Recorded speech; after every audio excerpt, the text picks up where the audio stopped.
The Crevalian ambassador stood at the observation window, her scales rippling with barely contained frustration. Behind the reinforced glass, 6 juvenile Crevalians, apex predators from a world where even the plants had teeth, were systematically destroying their enclosure for the 3rd time that cycle. "They require rest," she hissed, her translator rendering the words with mechanical precision. "Without it, they become unstable." Station Commander Rodriguez nodded sympathetically. The Crevalians had been model allies since first contact, their warrior culture finding unexpected common ground with humanity's own martial traditions. But their biology remained alien in troubling ways. Adult Crevalians could go weeks without sleep. Their young, however, needed rest desperately but lacked the neurological development to recognize the need. The result was cubs that grew increasingly aggressive and erratic until they literally collapsed from exhaustion. "How did your ancestors handle this?" Rodriguez asked. The ambassador's throat sac deflated with what the commander had learned to recognize as embarrassment. "They did not. 60% of our young died before reaching maturity. We considered it natural selection." Rodriguez winced. The Crevalians had only recently developed the medical technology to understand what they'd long accepted as inevitable. Now, with their first generation of off-world cubs, the problem had become critical. Station protocol demanded the juveniles be returned to their home world, but the journey would take weeks. Weeks these cubs didn't have. "Let me try something," Rodriguez said. The ambassador's eyes widened. "All 4 of them." "Commander, I must protest.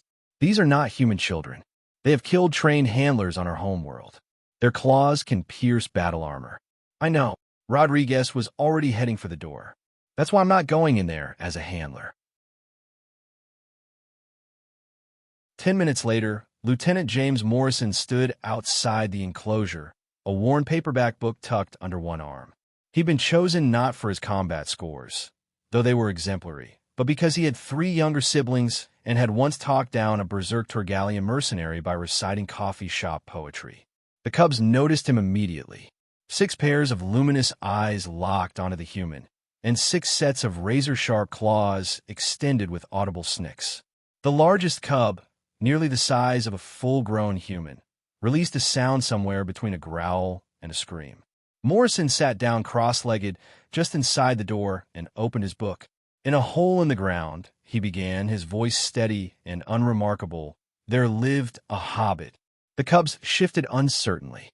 This prey creature wasn't running, wasn't fighting, wasn't even looking at them with proper fear. Morrison continued reading, his tone conversational, almost bored. He turned pages at regular intervals, occasionally pausing to clear his throat. The cubs crept closer, their aggressive postures gradually relaxing into something more curious. What was this sound? It had rhythm, but no threat. Pattern, but no meaning they could decipher. The smallest cub sat down first, its head tilting in confusion. Then another, and another. Morrison kept reading. The road goes ever on and on, down from the door where it began. 20 minutes later, all 6 cubs were sprawled in a loose circle around the human, their breathing deep and synchronized. The largest had its massive head resting near Morrison's knee, occasionally twitching in what might have been dreams. The ambassador stared through the observation window, her scales now pale with shock. "How?" she whispered. Rodriguez smiled. "We discovered it by accident thousands of years ago. The human voice, speaking in calm, rhythmic patterns, it triggers something primal in young minds. We call them bedtime stories."